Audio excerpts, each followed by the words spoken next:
اچھا، اس شدید گرمی کے موسم میں آپ کا اے سی 16 نمبر پر چل رہا ہو اور دن رات چل رہا ہو، اس کے باوجود بل نہ آئے تو کیسا لگے گا؟ یقیناً بڑی حیرت کی بات ہے۔ اس کے ساتھ اگر آپ کو کاشتکاری کرتے ہیں، زراعت سے وابستہ ہیں، اور آپ کے جو ٹیوب ویل ہیں وہ دن رات بجلی پہ چل رہے ہوں اور اس کے باوجود اس کا بھی بل نہ آئے آپ کو، تو یہ اس سے بھی بڑی حیرت والی بات ہے۔ مجھے بھی حیرت کا ایسے ہی جھٹکا لگا تھا جب میرے ایک عزیز جن کو میں فون پہ خیریت ان کی معلوم کر رہا تھا، تو انہوں نے مجھے بتایا کہ دیکھیں یہ میرا اے سی جو ہے یہ 16 نمبر پہ چل رہا ہے اور مجھے نہیں یاد پڑتا کہ میں نے کبھی اس کو بند بھی کیا ہے، اس کے باوجود بل نہیں آتا۔ اور اسی طرح جو ہمارے ٹیوب ویل ہیں، جن ذمہ دار ہیں وہ بیسیکلی کاشتکاری کرتے ہیں، تو انہوں نے کہا کہ کاشتکاری کے لیے ہمارے جو ٹیوب ویل ہیں بجلی پہ، ان کے بھی ہمیں بل نہیں آتے۔ تو میں نے کہا کہ کیا کوئی اتنا بڑا سولر سسٹم لگایا ہوا ہے آپ نے جس کی وجہ سے بل نہیں آتے؟ تو انہوں نے کہا کہ نہیں بھائی، سولر سسٹم نہیں لگایا، بجلی کا بل ہی نہیں آتا، گورنمنٹ نے بجلی کا بل فری کر دیا ہے۔ تو یہ بات سن کر آپ بھی حیران ہو رہے ہوں گے، لیکن حیران نہ ہوں، یہ ہمارے پاکستان کی بات نہیں ہے، یہ بلکہ ساتھ ہمسایہ ملک بھارت کی بات ہے۔ بھارت میں میرے ایک قریبی عزیز رہتے ہیں وہاں پہ، تو میں نے ان کو خیریت معلوم کرنے کے لیے فون کیا، اور جب ظاہر ہے کہ بات ہوتی ہے تو پھر سارے ہی حالات ڈسکس ہوتے ہیں۔ نریندر مودی کی حکومت بنی تھی نئی تیسرا ٹینیور، تو میں نے ان سے یہ بھی جاننے کی کوشش کی کہ پبلک میں نریندر مودی کی حکومت کو کیسے دیکھا جا رہا ہے۔ ہمارے ہاں تو وہ ایک انتہا پسند سیاستدان کے طور پہ جانے جاتے ہیں، جو خاص طور پر مسلمانوں سے اور اقلیتوں سے بڑی نفرت کرتے ہیں اور ان کے خلاف بڑے متعصبانہ پالیسیاں ہیں ان کی۔ تو انہوں نے کہا کہ نہیں، یہ ایک پرسیپشن ہے جو کہ پاکستان میں شاید زیادہ ہے، لیکن ہم چونکہ یہاں پہ رہ رہے ہیں، وہ انڈین شہری ہیں، انڈیا میں رہتے ہیں، میرے بڑے قریبی عزیز ہیں، ہم مائیگریٹ ہو کے وہاں سے پاکستان آ گئے تھے، وہ ادھر رہ گئے ہیں۔ تو انہوں نے کہا کہ ہم تو ایک عرصے سے رہ رہے ہیں یہاں پہ، سال ہا سال سے، نسلیں ہماری انڈین ہیں اور ہم تو یہاں کے ہی رہنے والے ہیں، ایسا کوئی متعصبانہ رویہ ہمیں فیس کرنے کو نہیں مل رہا۔ وہ پنجاب میں رہتے، بھارتی پنجاب میں، تو بلکہ انہوں نے مجھے کہا کہ یہ دیکھیں کہ انہوں نے ویڈیو کال پہ تھے میرے ساتھ، تو انہوں نے کہا کہ یہ دیکھیں میرے روم کا جو اے سی ہے یہ 16 نمبر پہ چل رہا ہے اور مجھے نہیں یاد پڑتا کہ میں نے کب لاسٹ ٹائم اس کو بند کیا تھا، تو لیکن کوئی بل نہیں آتا، گھر میں ہر چیز ہی بجلی پہ ہے، وہ استعمال ہو رہی ہے،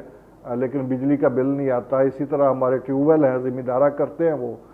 تو وہ بھی دن رات چلتے ہیں، ان کا بھی بل نہیں آتا۔ حکومت نے مکمل طور پر بجلی فری کر دی ہے۔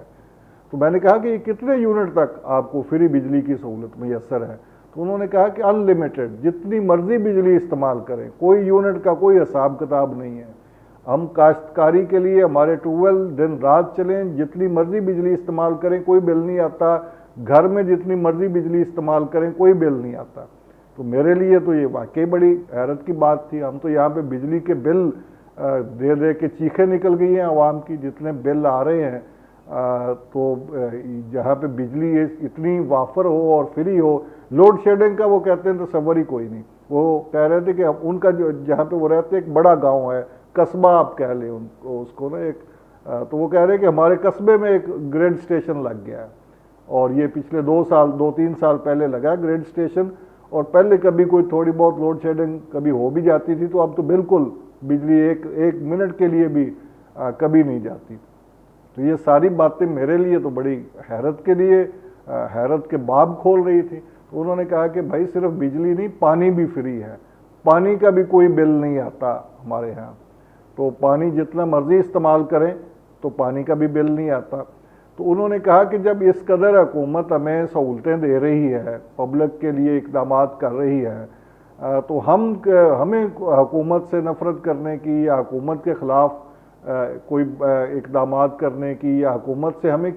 کیوں ناراض ہوں گے؟ اور حکومت بھی ہمارے، چاہے وہ نریندر مودی کی ہو یا کانگریس کی ہو، تو وہ بھی ہمارے خلاف کوئی اقدام ایسا نہیں کرتی، بلکہ ہمیں اپنے شہری کے طور پہ ٹریٹ کرتی ہے، اور شہریوں کے لیے یہ ساری سہولتیں ہیں۔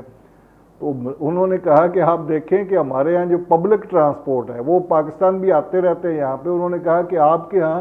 جو بڑی لگژری بسیں چلتی ہیں نا، جو انٹر سٹی، جو اسلام آباد سے لاہور اور اسلام آباد سے کراچی وغیرہ، جو بڑی وی آئی پی بسیں ہیں، ہمارے ہاں وہ لوکل روٹس پہ چلتی ہیں اس طرح کی بسیں،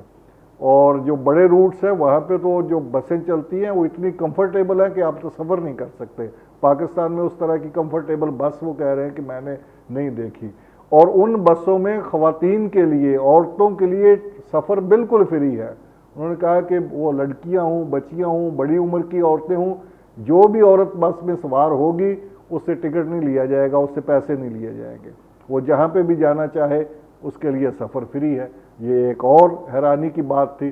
تو میں نے ان سے پوچھا کہ یہ ہمارے ہاں آج کل گندم کا بڑا مسئلہ بنا ہوا ہے، کاشتکار بڑے احتجاج کر رہے ہیں، پریشان ہیں، گندم وافر مقدار میں پروڈیوس ہوئی پڑی ہے اور گورنمنٹ خرید نہیں رہی، اور ریٹ کا مسئلہ ہے، تو آپ کے ہاں گندم کا ریٹ کیا ہے؟ تو انہوں نے مجھے بتایا کہ گندم کا ریٹ ہم نے ابھی حال ہی میں بیچی ہے، گندم سرکار نے خریدی ہے، اور 2400 روپے فی کوئنٹل خریدی، یعنی 100 کلو کی بوری 2400 روپے میں 100 کلو گندم جو ہے نا ہم نے بیچی ہے۔ تو میں نے کہا کہ گندم کا ریٹ تو آپ کے ہاں بہت کم ہے،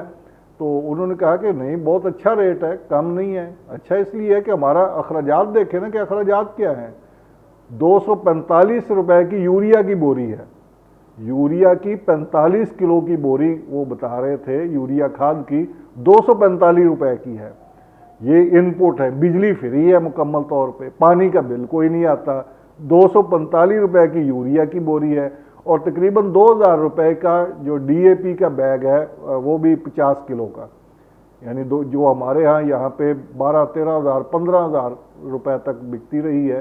اب بھی 13-14 ہزار روپے کی یوریا کی بوری ہے، وہ 2000 روپے کی، اور 245 روپے ڈی اے پی کی بوری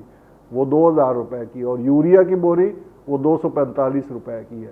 تو انہوں نے کہا کہ جب ہمارے یہاں ان پٹ اتنے سستے ہیں، زراعت پہ یہی خرچہ آتا ہے نا، آپ کھاد ڈالیں گے، بیج ڈالیں گے، پانی ڈالیں گے، ڈیزل بجلی کا خرچہ ہوگا، تو وہ ان پٹ اتنے سستے ہیں تو ہمیں تو یہ بہت اچھی بچت ہے۔ انہوں نے کہا کہ 2400 روپے من گورنمنٹ نے ریٹ مقرر کیا ہوا ہے، 2400 روپے کوئنٹل،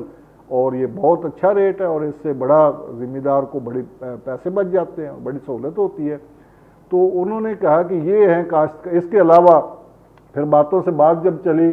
تو انہوں نے کہا، اپنے ایک عزیز کا ریفرنس دیا کہ وہ پچھلے دنوں بیمار ہوئے اور ان کو کینسر کی تشخیص ہو گئی، تو ہم نے ان کا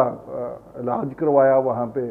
تو میں نے کہا کہ کینسر کا علاج پاکستان میں تو بڑا مہنگا ہے، یہاں پہ تو بہت مہنگا علاج ہے، تو وہاں کیا صورتحال ہے، وہاں کیا کس قسم کی سہولتیں ہیں؟ تو انہوں نے کہا کہ ہم نے وہ علاج کروایا ان کا، اور 30 لاکھ روپے تک جو ہے فری ہے علاج، کسی بھی انڈین شہری کا، کسی بھی بھارتی شہری کا، وہ گاؤں میں رہتا ہے، دیہات میں رہتا ہے، امیر ہے، غریب ہے، 30 لاکھ روپے تک فری علاج کرا سکتا ہے۔ وہ کہتے ہیں ان کی زندگی نے وفا نہیں کی، لیکن وہ مہینہ 1.5 مہینہ ہم علاج کرواتے رہے، اور اس کا 1 روپیہ بھی ہمارا نہیں لگا اس پہ، ابھی ہماری لمٹ اس میں باقی تھی، لیکن ان کی وفات ہو گئی، اور علاج کے حوالے سے کوئی ایشو نہیں بنا، 30 لاکھ روپے تک فری علاج۔ اب پاکستانیوں آپ سوچو کہ 30 لاکھ روپے تک آپ کو فری علاج مل رہا ہو، آپ کے ہم بجلی کی لوڈ شیڈنگ نہ ہو، بجلی جتنی استعمال کریں آپ کو بل نہ آ رہا ہو، آپ ایگریکلچر اگر کرتے ہیں تو آپ کے ٹیوب ویل دن رات چل رہے ہوں اور آپ کو بل نہ آ رہا ہو، خواتین پبلک ٹرانسپورٹ میں سفر کر رہی ہوں تو ان سے ٹکٹ نہ لیا جا رہا ہو، تو کیسا لگے گا آپ کو؟ بی جے پی کی حکومت، نریندر مودی کی حکومت کا جو اعتماد ہے پبلک کا اس پر، اس کی میں نے آپ کو ایک تصویر پیش کی ہے۔ میرے وہ عزیز انہوں نے مجھے گاڑیوں کی بھی ایک بھیجی تھی فہرست کہ یہ گاڑیاں ہیں ہمارے یہاں اور ان کے یہ ریٹ ہیں، تو وہ بھی میرے لیے تو ایک بالکل حیران کنی بات ہے۔ 3-4 لاکھ روپے میں آپ ایسی گاڑی خرید کر انجوائے کر سکتے ہیں، میکسیمم 3-4 لاکھ روپے میں، جو یہاں پہ کم از کم 50-60 لاکھ روپے سے کم نہیں آتی وہ گاڑی، وہاں پہ 3-4 لاکھ روپے میں بھی دستیاب ہے۔ تو یہ تھی ایک پکچر، میں نے کہا کہ تھوڑا سا موازنہ ہمسایوں کے ساتھ ہم اس انداز میں بھی کر لیں۔ حنیف قمر کو دیجیے اجازت، اللہ حافظ۔